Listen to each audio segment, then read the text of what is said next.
Bom, depois de vermos a demonstração da lei dos cossenos, né, no vídeo anterior, antes desse inclusive, se você não assistiu, peço que assista. Nessa aula o objetivo é entender o conceito da lei dos cossenos através de exemplos práticos. Então a gente vai ver aqui um exemplo de uma aplicação clara da lei dos cossenos, tá? E depois a gente vai ver num triângulo. Olha só, vamos ler aqui comigo esse exercício. Uma companhia aérea realiza voos diretos entre as cidades A e B e entre as cidades A e C. Porém, essa companhia decide criar uma nova linha na qual realizará voos partindo de A com destino a C, só que fazendo conexão em B. Calcule a distância em linha reta entre a cidade B e C. Então eu desenhei aqui, num triângulo, exatamente esse percurso, certo? O enunciado fala, né, que existem voos diretos entre as cidades A e B e as cidades A e C. Só que aí a companhia quer fazer o destino aqui de A até C, né? Só que fazendo conexão em B. Então ele quer saber, né, a distância em linha reta entre a cidade B e C. Essa distância aqui que o exercício quer saber. Então, primeira coisa, se você observar, esse percurso forma um triângulo, certo? Do próprio desenho aqui, né, que essa figura ela estava no desenho, a gente vê que forma um ângulo de 60 graus aqui. E na lei dos cossenos, a gente precisa somente de um ângulo, né? Um ângulo formado entre dois lados, né? Entre dois lados. Então tem um ângulo aqui que está sendo formado por esse lado AB e por esse lado AC aqui. E aí a gente quer saber a medida do lado que está oposto a ele, né? Que é o Azinho aqui, que é o segmento BC. Então como que a gente faz isso? Utilizando a lei dos cossenos, né? E aqui eu desenhei os aviõezinhos, né? Até que ficou bonitinho meu desenho. E aqui tem 620 quilômetros da cidade A até a B e da A até a C tem 800 quilômetros. E aí a gente pode descobrir isso daqui utilizando a nossa lei dos cossenos. Então, outra coisa que eu vou falar sempre. Sempre coloquem a fórmula. Não vai fazendo direto, porque depois o povo reclama que não consegue lembrar das fórmulas, né?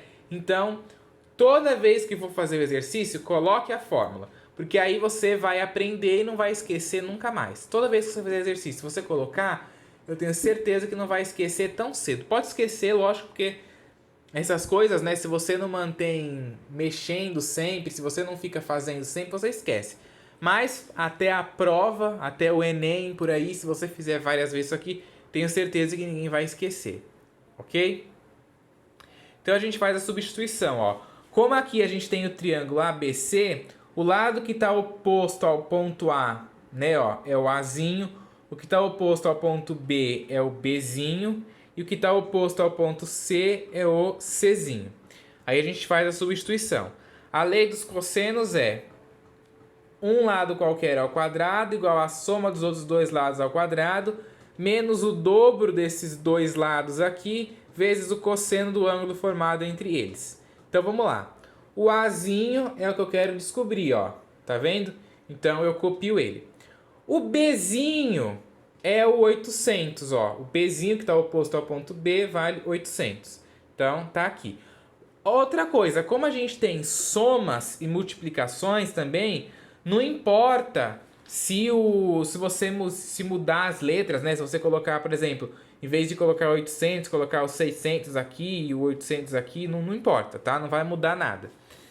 Ok? E o Czinho aqui vale 620. Então, eu substitui aqui por 620 e elevei ao quadrado. Menos 2 vezes o Bzinho, que é 800, vezes o Czinho, que é 620. Vezes o cosseno do ângulo formado entre eles. Qual é o ângulo formado entre eles? 60 graus. Então, cosseno de 60. Aí a gente faz a conta. 800 elevado ao quadrado dá 640 mil.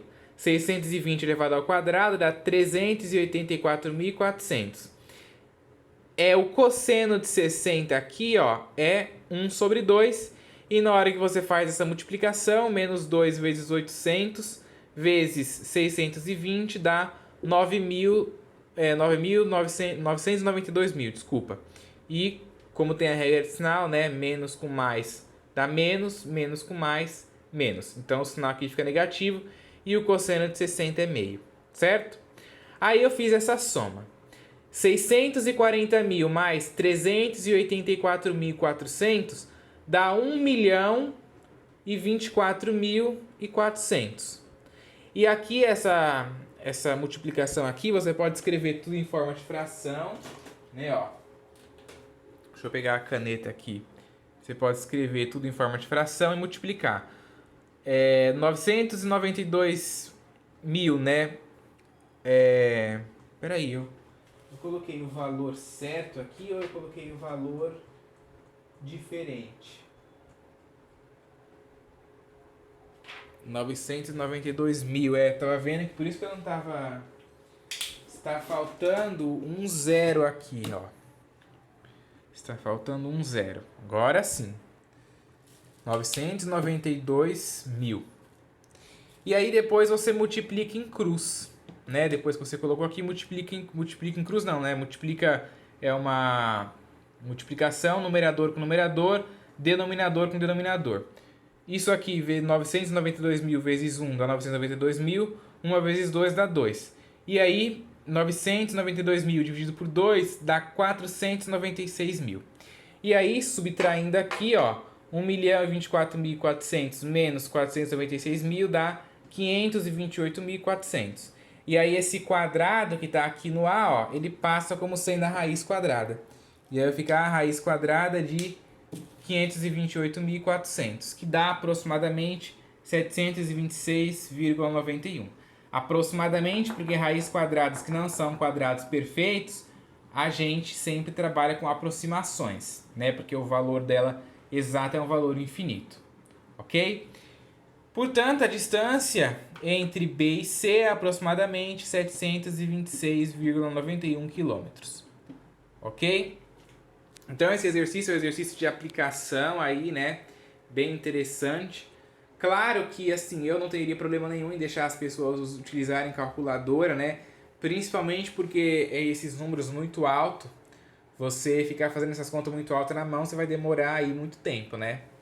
Fazer essas multiplicações altas. Claro que dá para fazer, lógico, mas, né? Você, desde que saiba fazer na mão, utilizar a calculadora não tem problema nenhum, ok? Bom, próximo aqui, ó. Determine o valor de x no triângulo a seguir.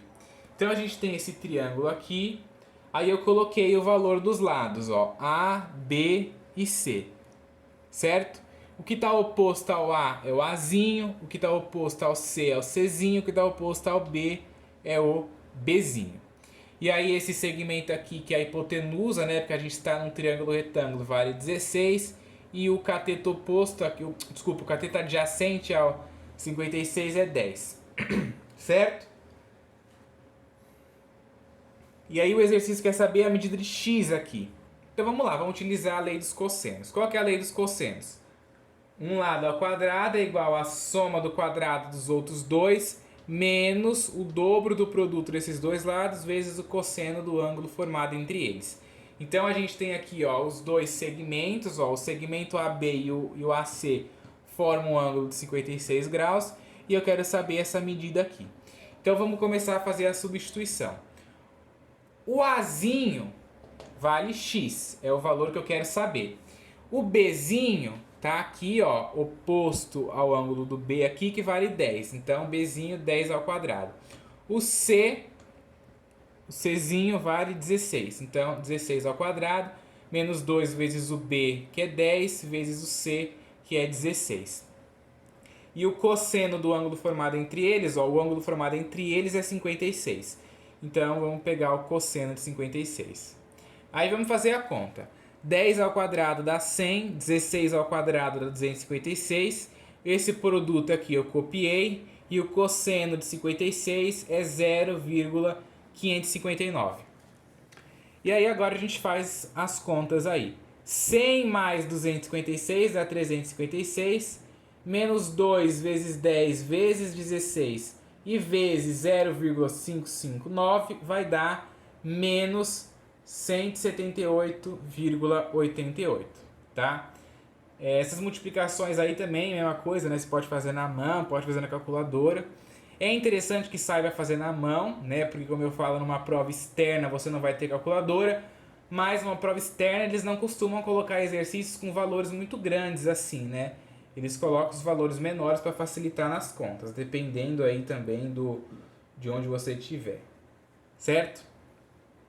Fazendo a subtração aqui, 356 menos 178,88 vai dar 117,12. E aí, ó, a ao quadrado é igual a 117,12. Você passa esse quadrado como sendo a raiz, né? A raiz quadrada de 117,12, que é aproximadamente 13,31. Portanto, então, o valor de x, ó, é aproximadamente 13,31. Aqui deu o valor de A, porque eu chamei aqui esse lado que representa o x de Azinho. Mas a gente descobriu o x, né, que vale 13,31. O nome aqui é só Azinho, né, Bzinho e Czinho, certo? E toda vez que você tiver uma raiz quadrada que não é exata, sempre tem que colocar o aproximado, que não é um quadrado perfeito, né? Por exemplo, a raiz quadrada de 16 é 4, porque 4 vezes 4 é 16. É um valor exato, é um quadrado perfeito. Essas raízes que não são quadrados perfeitos, como esta e como esta daqui, por exemplo, a gente tem que sempre no resultado colocar aqui, ó, o valor aproximado, porque o valor dela não é esse. Esse é uma aproximação, tá? Mas ainda teria outras casas decimais, porque as raízes que não são quadrados perfeitos são aproximadas aí por números irracionais, né? São números irracionais, ok?